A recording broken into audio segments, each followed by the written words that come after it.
Hey guys, it's Steven. As you all know, FTO has been very popular lately, but the DianSheng has some popping issues. So during the last month or so, I've been working with my friend Pedro to design this kit to install in the DianSheng FTO and reduce pops. So today I'm going to show you how to install it. This is a brand new FTO, so I can show you the full process from start to finish. It's like a bread bag. It was twisted. So to get started, I recommend unscrewing at least one side before you start disassembling it, just to reduce the risk of damaging the parts as you're taking them out.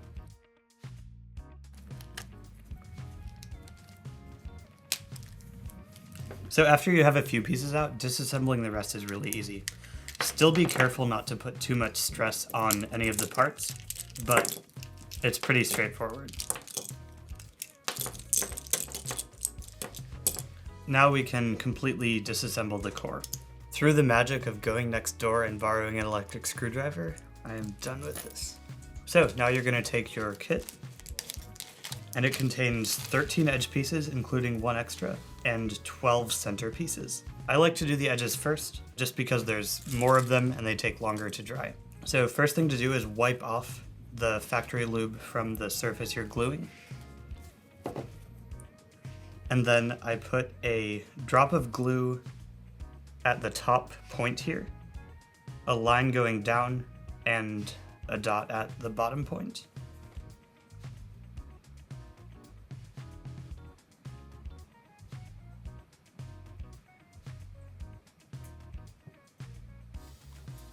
This is the part where you need to be the most careful. These pieces don't fit completely tightly, so there is room for them to move back and forth.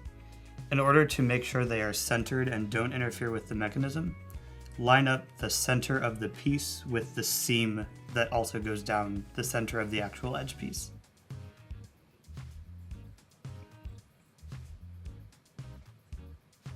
So just be patient with this, because if you try to go too quickly, it's a lot easier to mess up, but it's not too bad if you take your time and be careful. If you use this Blue Cap Gorilla brand super glue, it takes a bit longer to dry than most other super glue, so this is a lot safer for installing kits like this. It's okay if you get a little bit of glue on the side of the torpedo that spills out when you push it down. Just make sure that glue doesn't go up higher onto this piece. So once I'm happy with how the edge is centered, I will set it aside and move on to the next one.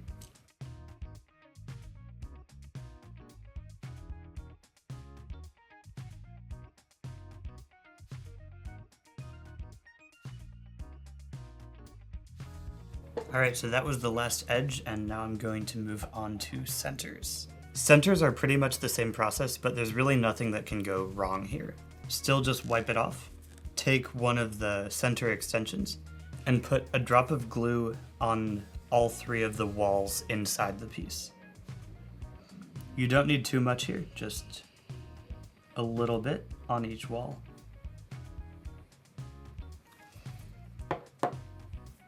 Then take the center and put it in the middle. Once it's on, there's no need to push it down hard, align it, or anything, but if there is glue on the bottom, go ahead and wipe it off. And that is it for the centers.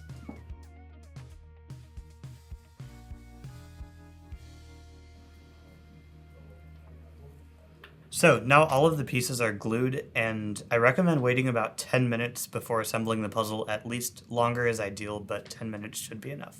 I'm going to start by lubing the hardware, and this is obviously optional, but I will leave the rest of the setup to you to figure out because everyone has preferences. So a little bit of heavy lube. This is Gravitas, but you can use whatever your preferred core lube is. Both above and below the spring, just to reduce spring noise. And then those go back into the centers.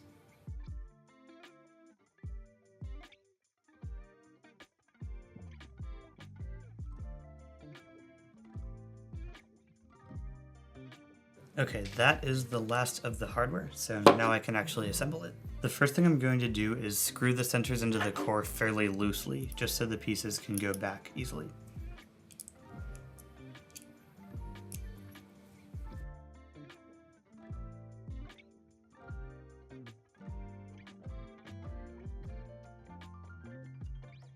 Now that the core is assembled, we can add the rest of the pieces. I always start with the 3 white edges. So first is red white. If you're looking down at the white face, the purple edge goes to the left of the red one, and then blue white goes in the remaining spot. Now I add the white triangles. Now that the white center is assembled, I like to add the 6 edges going around the bottom layer. And I use the corners to get the color scheme. So I'll put this corner here, and I know that orange purple goes here, and orange blue goes here. After I know the color scheme, I take the corner back off so it doesn't get in the way.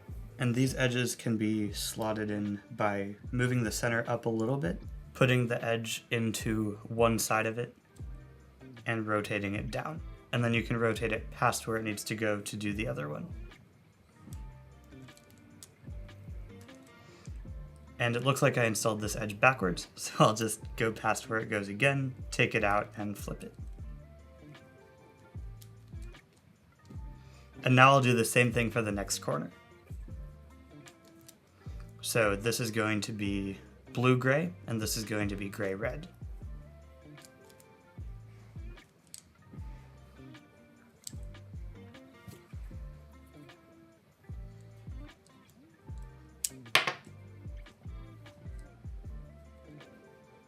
Then I have to do it one more time for the final corner, which is red, green, and purple, green.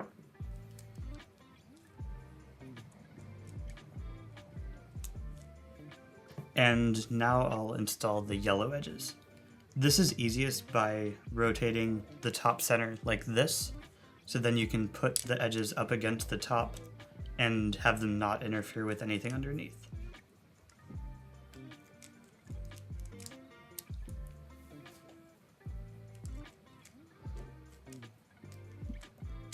Now that all of the edges are installed, you can realign the top layer and start building up other pieces. So I found that corners are easiest to install with 2 triangles next to them. So I go around the bottom layer and install 1 triangle in addition to the white one. So now I will find the corners one more time and put them in place. If your tensions are loose enough, this should be pretty easy. Now I'll fill in the rest of the triangles around the bottom layer.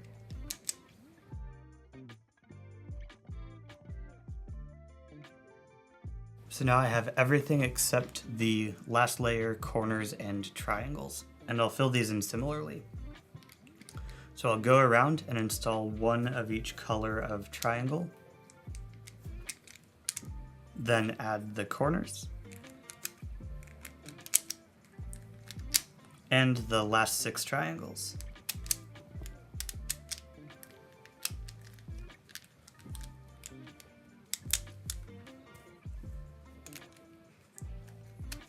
And that is it for assembly. Now, even with the kit installed, if you have tensions that are this loose, it's still going to explode all the time. So make sure you tighten it, and I recommend lubing the pieces as well. When you lube the pieces, just make sure that you lube 2 directly adjacent faces.